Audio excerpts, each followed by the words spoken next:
ሰላም እንዴት ዋላችሁ? እንዴት አደራችሁ? እንደየሰዓቱ አቆጣጠራችሁ ውድ የሀገሬ ልጆች፣ ዛሬ ደግሞ ማሳያችሁ ባለፈ ጊዜ በላይቭ ነበረ የጀመርኩት መጨረሻውን ማሳያችሁ። ያው የምታዩት መረቅ ነው መጠጥ ያለሁት። ማታ ወይም ደግሞ ጠዋትም መጠጣት ትችላላችሁ።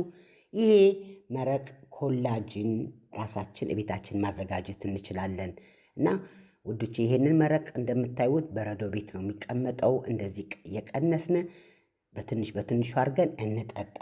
ለቆዳችን ለመገጣጠሚያና ለአጥንት ጤና የአንጀት ጤናን ይደግፋል። እንዲሁም ደግሞ ለፀጉርና የጥፍር ጥንካሬም ይሰጣል ይላሉ። እዚህ ላይ ሁላችሁ እድሜያችን በሄደ ቁጥር ብዙ ስለሚጎለን እንዲህ ተጠቀሙ እላችኋለሁ ውዶቼ። ይኸው ይሄንን አሰራር በእኔ ቤት ወይም እንዴት እንደምጠቀም ይኸው ቆርጬ ከበረዶ ቤት አውጥቼ ማለት ነው በሙቅ ውሃ እጠጣለሁኝ። ይኸው አጥንቶቹ የፈለጋችሁ አጥንት ማድረግ ትችላላችሁ።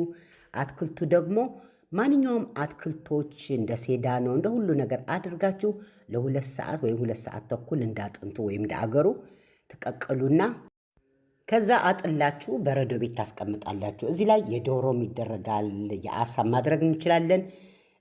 እድሜያችን እየጨመረ ሲሄድ የሰውነታችን ኮላጅን ምርት ስለሚቀንስ ይህን ተጠቀሙ እና ጊዜያችን ወስዳችሁ ለተመለከታችሁ እጅግ በጣም አመሰግናለሁ። በላይቭ ስለሰራሁት ይህንን ያው ማንኛውም አጥንት ይኸው እንደምታዩት ካሮት ማድረግ ያለው የፈለጋችሁ ቅጠላ ቅጠል አድርጋችሁ ቅመማ ቅመም አድርጋችሁ እርድም ዝንጅብልም ብዙ ነገር ነው ያደረኩበት።